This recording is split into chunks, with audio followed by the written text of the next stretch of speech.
Chapter 3 Welcome Home. Present day. 11th day, the 6th month, 695th year. Remember your promises. They were his father's last words, and since escaping the wolf, it was all Dragata could think about. A new sense of responsibility for his brothers, and his promise to protect the Book of Prophecy weighed heavily on him as he kept watch. The hours passed in fits of numbness and confusion. Among the chaos, he pulled on the threads of determination to honor his father. Focus. Brennan had told him to focus on survival. With this thought, the Book of Prophecy was pushed to a part of his mind that wouldn't be visited for some time. It served no purpose to the goal. Eunyalus woke at high sun and saw Dragatu perched on the stone. Rummaging in Phenon's pack, he found some of the blueberries and dried meat. He walked over to the spring and sat on the ground with his back against the big stone. No words were spoken as he handed Dragatu some of the food. After they had eaten, Eunyalus decided to break the silence, rare excitement vibrating in his voice. At least we found the water. One day it might supply the whole nation. I imagine a great aqueduct and channel system could transport it across the desert. Dragatu wanted to shout. At least we found the water? He bellowed in his mind, his hand tensing into tight balls as they rested on the top of the stone. The night had been so long, and this was the last thing he needed. Breathing deeply, he controlled himself, and realized he didn't have the energy to argue. He knew deep down Eunyalus was only trying to deal with the loss in his own scholarly way. Can you keep watch? Dragatu asked through clenched teeth. I need to get some sleep. Okay, Eunyalus replied as he noticed a flower by the spring and shuffled towards it. Thanks, Dragatu said. Wake me early evening. Eunyalus nodded, still looking at the flower. Dragatu stood up slowly, grabbed his pack, walked about 10 meters, unraveled his blanket, took off his knife belt and lay down, falling asleep almost straight away. Dragatu was running faster than he'd ever run before, fear pushing him forward. The wolf was still chasing him. The darkness hid any sign of escape, and the beast was right behind him. At any moment, Dragatu expected to feel sharp teeth or claws tear into his back. Suddenly, he heard Eunyalus calling him, but he couldn't see him. Where was his brother? Breath, moist, cloying, the wolf. He could feel the hot breath of the wolf in his neck. A hand grabbed his shoulder and shook him hard. His eyes snapped open. One hand shot to the wrist at his shoulder, holding it tight, and the other went for the knife belt close to his waist. As quickly as he did, he stopped, struggling to control the instinctive reaction. You're having a dream, Eunyalus said, as he crouched over him. Okay, Dragatu said, breathing heavily, blinking fast and letting Eunyalus' wrist go. Okay. Eunyalus backed away. Dragatu sat up quickly, twisting his neck right then left, trying to loosen some of the tensions in his body and mind. He noticed Phenon was awake and sitting on the stone, staring at the water in the spring. Wow, my muscles ache, Dragatu said, trying to break the awkwardness, knowing any conversation was going to be tough. Mine too, Phenon sniffed, as he turned to face Dragatu. Dragatu saw the tear stains and nearly began to cry too, but stopped himself. Stretching will help, he said comfortingly. Drinking a lot of water will also be helpful. Have as much as you can while we're here at the spring. What do we do now then? Eunyalus interrupted as he started packing up the things he and Phenon had been sharing. We go home, Dragatu said flatly. What happens after that doesn't matter. The only focus has to be getting home to Mother. Phenon sobbed at the mention of Hilana. Dragatu understood, his own pain stabbing at his heart, but the determination to honor Brannan held the emotions back. The sooner we get going, the sooner we'll see her again. We can rest for a few more hours, but then we must start the journey back. Phenon and Eunyalus sighed, the memories of the long journey weighing heavily on their minds. The sun had set, and the long row of hills loomed over the three boys like a giant shadow. They had spent time dozing or offering words of comfort and support.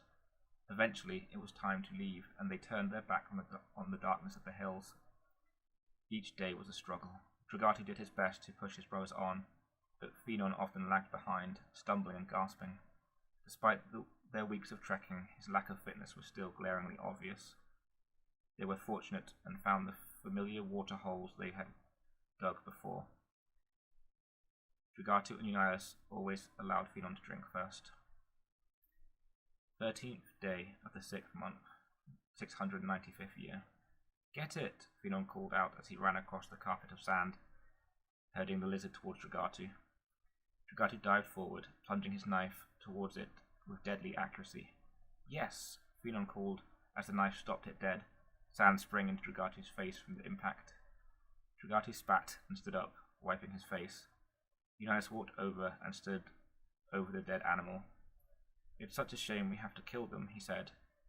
It's a shame we have to eat them, Dragatu replied, and Phenon let out a giggle. The sound hadn't been heard for what felt like forever, and it was like beautiful music. Both Eunyalus and Dragatu smiled. We have to eat, Dragatu continued. If we had Father's bow, we could use the lizard as bait for birds. We don't, so lizard will have to do. The mention of their father evaporated all positive feelings, and they went quiet. Dragatu stooped down heavily, pulled out his knife, and picked the lifeless creature up by the legs. They walked back to their dune, and silently made a fire from the sticks they had gathered at the spring.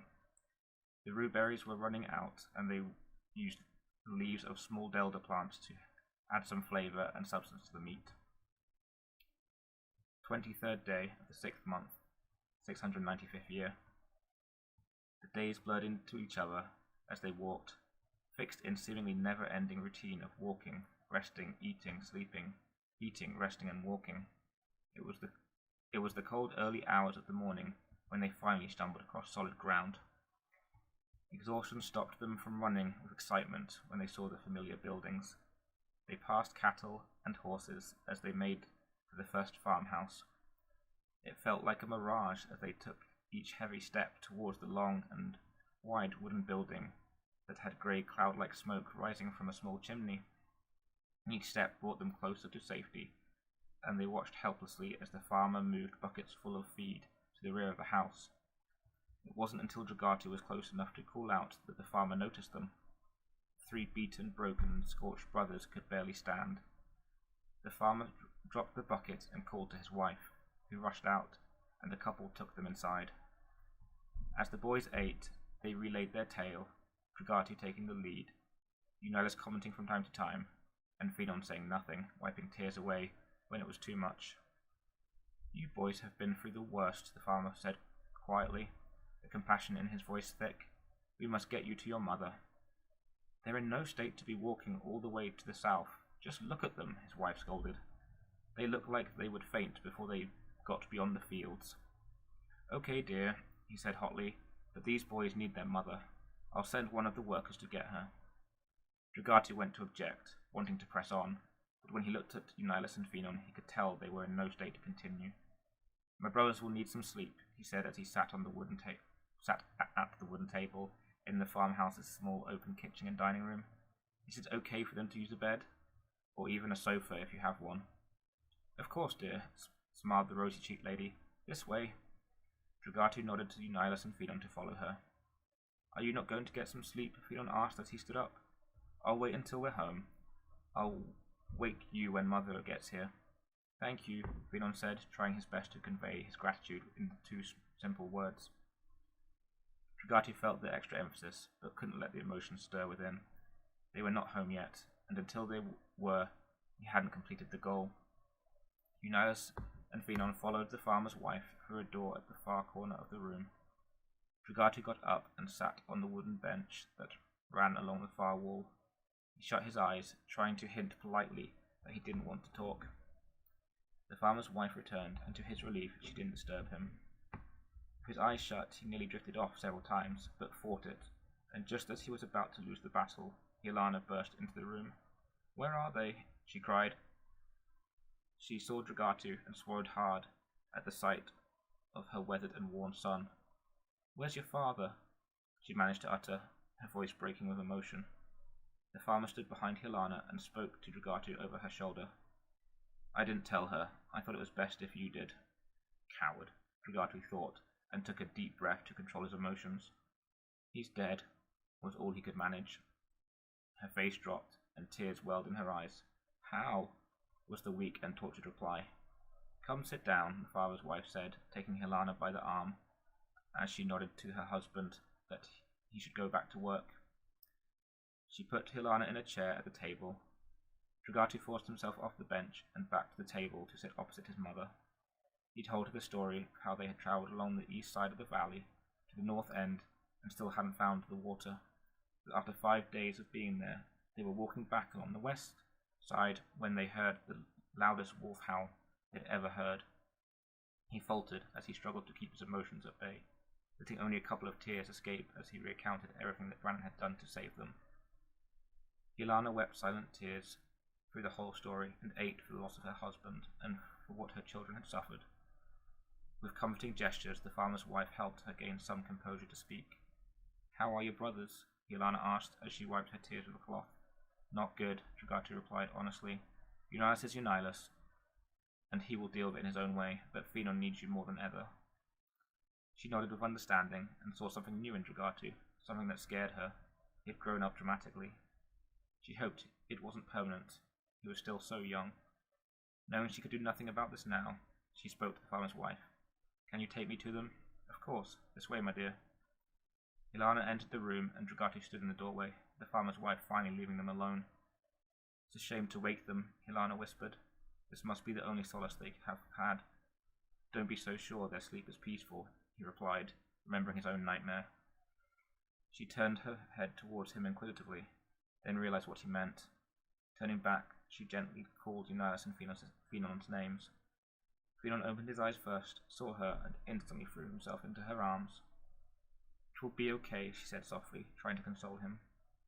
Eunyalus got up and sat on his bed. A few emotional moments went by. "We should go home," Dragatu said, wanting to complete his goal by reaching the safety of their house. Only then could he relax. Only then could he let out the pain that threatened to strangle him. "Yes, you're right," Hilana replied, letting Finon out of her arms and walking over to Eunyalus. She looked into his eyes and took his head in her hands, kissing him on the forehead. She then moved to the doorway and hugged Dragatu. "Thank you," she whispered in his ear. They took some food and fresh water from the farmhouse, Helena thanking the farmer and his wife before they made their way home in ragged silence. The only conversation came from Finon as he tried to lift the mood, but even declaring Brannon a hero for saving them, and how important it was that they had found a new water source, wasn't enough to console any of them. The wounds were still too raw.